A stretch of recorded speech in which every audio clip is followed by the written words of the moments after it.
Are you ready for this? Because this Hitman is the father of possible 2 Hollywood legends. Let's talk about it.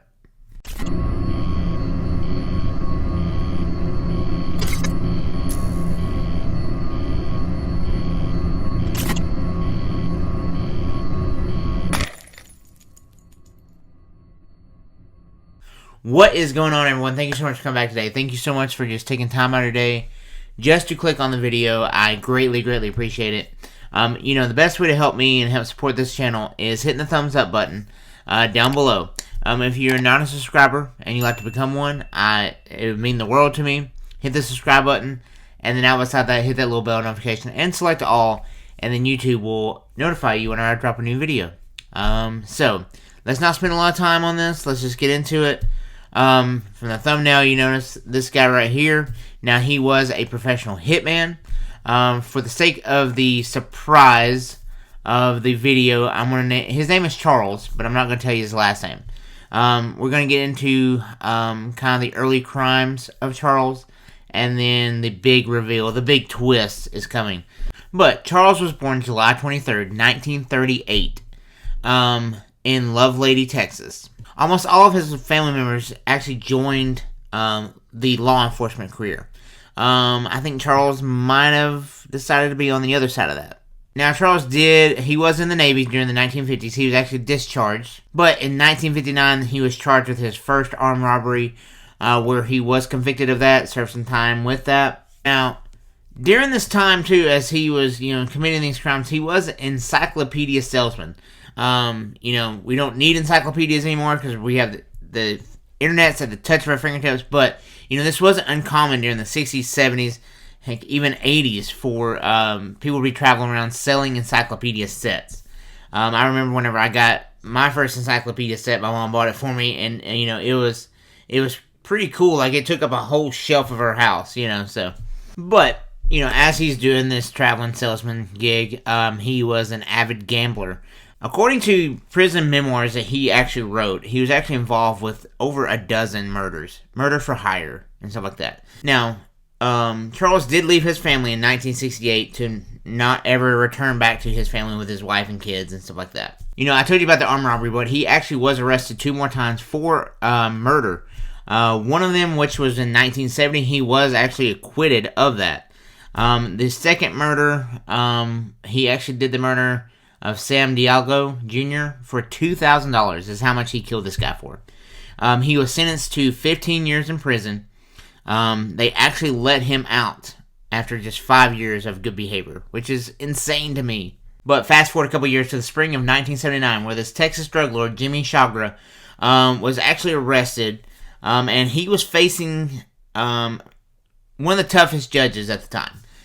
His name was John Wood Jr. A lot of defense attorneys nicknamed John Wood Jr. Maximum John, because he would be known to hand down the maximum sentence that he could possibly give to someone. So, Jimmy was worried that he was going to be locked away for a very, very long time. So, of course, he hired a hitman, Charles, to execute Mr. Wood. But Charles actually would go through with the murder. He actually got paid $250,000 to commit this murder. Way much more than the $2,000 he got paid for the other guy. So, he did use a high-power rifle. He actually killed Mr. Wood outside his home in San Antonio. A massive manhunt ensued, trying to find this killer. They actually didn't find him for almost a year later. And whenever they did find him, it was like a 6-hour standoff where he was just saying all kinds of crazy stuff. They think he was high on, he was on a lot of drugs at the time. He actually said something that was kind of crazy, that he was actually the one who assassinated JFK. So, later on, they determined that it's kind of a bold accusation, that it's never been really determined if he was actually there on the grassy knoll. Now, a lot of reports say that they don't know. If you don't know who the 3 tramps are, look them up. It was the 3 men that were photographed on the grassy knoll. Some people have actually said that they can identify him as one of the 3 people. So, but it still hasn't been confirmed or anything like that. So, but of course they did catch him with, and as his sentence came down, it was life without parole. So his son was actually listening to the radio broadcast in 1981 and thought, that's a weird coincidence that we have the same last name. So he started digging and asking his mom, and his mother actually confirmed, yes, that is your father. And that actor is no other than Woody freaking Harrelson. Charles Harrelson was a hired hitman that, spent the rest of... Woody didn't even know him until he was actually incarcerated. So, that is kind of sad to think about, that Woody Harrelson's, his dad, his father, he knew him the whole time he was locked up. That shocker guy, the one that I told you hired Charles to assassinate the judge? He was actually acquitted of all the charges, and actually ended up going into the eyewitness program, and actually ended up helping the FBI, kind of be a snitch and, uncover more potential crime that was going on. So I think that was Woody's main thing, is he actually spent so much money on this trial to basically say, if this guy's acquitted of the murder, of the conspiracy, then why shouldn't his dad be acquitted? But I think there's too much more proof there to prove that, Charles did pull the trigger. So it was a lot easier to get him off than it would be Charles. But Charles was actually never able to get into trial. He actually passed away March 15th, 2007 in prison.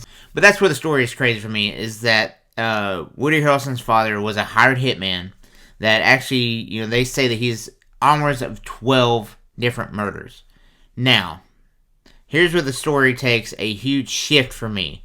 Because I had this story planned to talk about, and I was going to do a little bit more details in it, but here's where the story shifts for me into even more of a crazier story than Woody Harrelson's dad being a hired hitman.